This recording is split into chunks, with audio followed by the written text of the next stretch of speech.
To make tomato sauce from scratch, what we need is some roughly chopped tomatoes, some sliced onions, some vegetable stock cubes and some veggies. We've got some carrots, some peppers and some courgettes, and just roughly chop them up, but it's really up to you. If you have any preferences, just put it in. Put a pot on the stove and add some olive oil just to get you started, and put your onions in.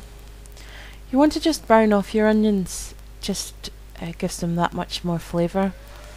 And as you can see, this is quite a lot of onion. We're actually making quite a big portion of this sauce, and I actually always make this in large quantities and just freeze bits off, and you can, because you can use it for almost anything.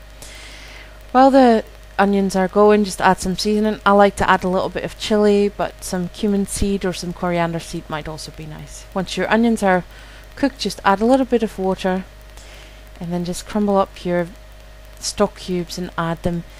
They can again be any preferred flavour you have. If you want to use chicken or beef stock, that's fine.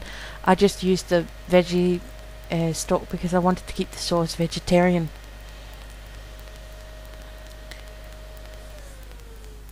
It might sound a little bit like a lot of work to make your own tomato sauce from scratch, but you'll see that it's not, and it really does make all the difference when you make a dish and instead of using tinned tomatoes you use this sauce.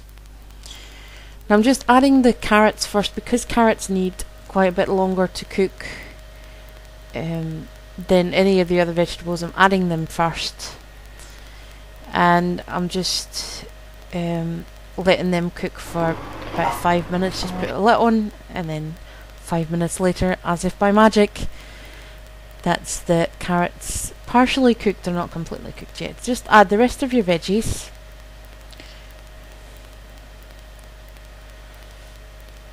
And again, they can be anything that you like it to be. These are some of my favourites. And then just add your tomatoes, and make sure that your pot is large enough. Just leave them to boil away for a good few minutes until everything's cooked and it looks somewhat like this. You want to now take your vegetables out and put them in your food processor to blitz them. So you can see quite a lot of water came out of those vegetables. It sort of depends on what vegetables you use and the quality of them.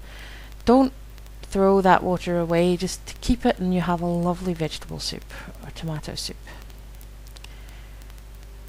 Just put everything in your food processor, and you're going to have to do this in batches, but it's well worth it. And obviously you can also